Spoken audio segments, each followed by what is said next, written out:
Assalamualaikum warahmatullahi wabarakatuh. Jumpa lagi bersama saya di channel Jenggot Merah. Pada kesempatan ini saya akan melanjutkan lagi pembahasan kitab Matan Jarumiyah ya, karena banyak yang minta untuk dilanjutkan kitab. Jadi tidak perlu lama-lama, kita masuk ke dalam pembahasan. Alhamdulillahirabbil alamin wassalatu wassalamu ala asyrafil anbiya'i wal mursalin wa ala alihi wa sahbihi ajmain, amma ba'du. A'udzu billahi minasyaitonir rajim. Bismillahirrahmanirrahim. Al-kalamu wal lafdzul murakabul mufidu bil wadhi. Al-kalamu bermula kalam, huwa dianya kalam, lafdzul murakabu itu satu lafaz yang tersusun, mufidu bil wadhi lagi yang memberi faedah dengan sengaja. Jadi kalam adalah satu lafaz yang tersusun dari beberapa kalimat.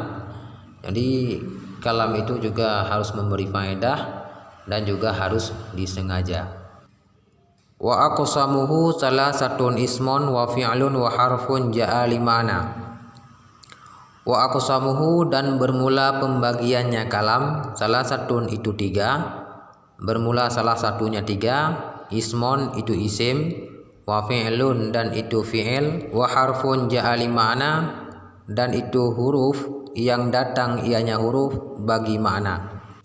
Jadi pembagian kalam itu ada tiga.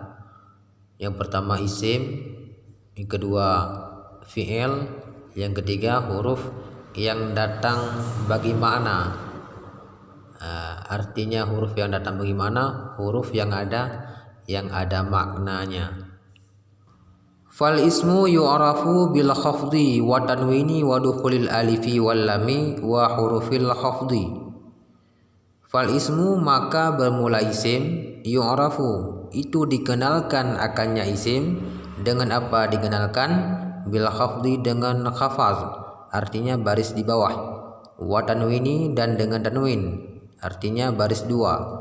Wa dukhulil alifi wal lami dan dengan masuk alif dan lam. Wa hurufil khafdi dan dengan masuk huruf khafat, artinya huruf jar yang ada di awamil no yang pertama. Wahia dan bermula dianya huruf khafat itu min dan ila dan an dan ala dan fi dan rubba dan ba dan kaf dan lam dan huruf qasam. Jadi untuk mengenal isim di sini yang pertama dengan khafaz, artinya dengan baris di bawah. Itu adalah salah satu untuk mengenal isim. Dan masuk tanwin, artinya masuk baris dua di kalimat, itu merupakan tanda isim. Wa dukhulil alifi wal lami dan dengan masuk alif dan lam, masuk alif dan lam di awal kalimat. Jadi itu merupakan salah satu untuk mengenal isim. Dan dengan masuk huruf khafaz. Jadi huruf khafaz adalah huruf jar, seperti yang telah disebutkan ini, yaitu min, ila, an, ala, fi, rubba, ba, kaf dan lam dan huruf qasam. Jadi huruf ini yang terdapat di awamil, yaitu no yang pertama. Wahia dan bermula dianya huruf qasam, artinya huruf sempah. Al wawu itu waw, wal ba'u dan itu ba, wa ta'u dan itu ta. Wa hurufil qasami dan huruf qasam artinya huruf sempah itu ada tiga, waw, ba dan ta. Waw, ba, ta ini adalah merupakan juga huruf khafaz. Contohnya seperti wallahi, billahi dan tallahi. Wal fi'lu yu'rafu biqad wa sini was saufa wa ta'id ta'nisis sakinati. Wal fi'lu dan bermula fi'il, yu'rafu itu dikenalkan akannya fi'il dengan apa dikenalkan? Biqad dengan qad, wasini dan dengan sin, wasaufa dan dengan saufa, wa ta'i ta'nisi sakinati dan dengan ta ta'nis yang sakin, artinya ta yang sukun. Dan untuk mengenal fi'il itu dengan masuknya qad, dengan masuknya qad dan masuknya sin dan masuknya saufa dan masuknya ta ta'nis yang sakin. Seperti masuk contoh qad, seperti qad aflahal mu'minuna. Jadi setelah kalimat qad itu fi'il aflaha. Aflaha itu adalah fi'il. Jadi untuk mengenalkan fi'il sesudahnya qad itu pasti fi'il. Selanjutnya contoh sin.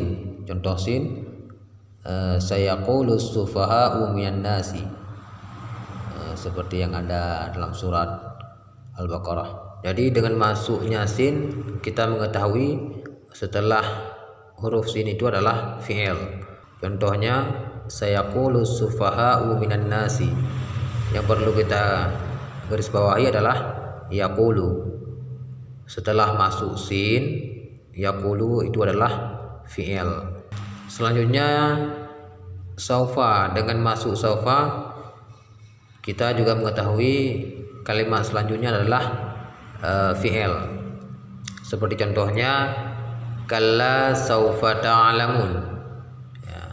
Jadi sesudah kalimat saufa ta'lamun itu adalah merupakan fi'il. Selanjutnya dengan masuknya ta ta'nis yang sakin, artinya ta yang sukun. Seperti contoh qalas. Jadi qalas itu adalah merupakan fi'il qala.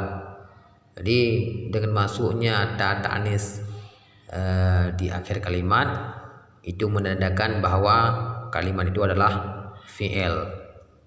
Jadi qalas itu adalah merupakan ta ta'nis yang menunjuki kepada perempuan. Wal harfu ma la yasluhu ma'ahu dalilul ismi wala dalilul fi'li. Wal harfu dan bermula huruf, ma itu barang, la yasluhu ma'ahu yang tidak patut, ma'ahu besertanya barang, dalilul ismi oleh dalil isim, wala dalilul fi'li dan tidak patut oleh dalil fi'il. Dan untuk mengenal huruf, sesuatu pada huruf tersebut tidak patut, artinya tidak layak. Tidak layak masuk pada huruf tersebut dalil isim dan dalil fi'il. Artinya tidak boleh masuk dalil isim pada huruf adalah tidak boleh masuk khafaz, tanwin, masuk alif dan lam, dan masuk huruf khafaz. Itu tidak boleh masuk pada huruf. Wala dalilul fi'li dan tidak patut juga masuk dalil fi'il. Artinya pada huruf tidak boleh masuk qad, sin, saufa dan ta ta'nis yang sakin. Karena apabila masuk salah satu daripada dalil isim maupun dalil fi'il itu tidak dinamakan lagi kepada huruf. Bisa jadi dinamakan kepada isim atau dinamakan kepada fi'il. Saya akhiri sampai di sini dulu. Moga-moga bisa dipahami, dan kalau ada kesalahan dan kesilapan dalam saya menyampaikan ini semua, mohon kita perbaiki sama-sama. Saya akhiri, wallahu a'lam bishawab.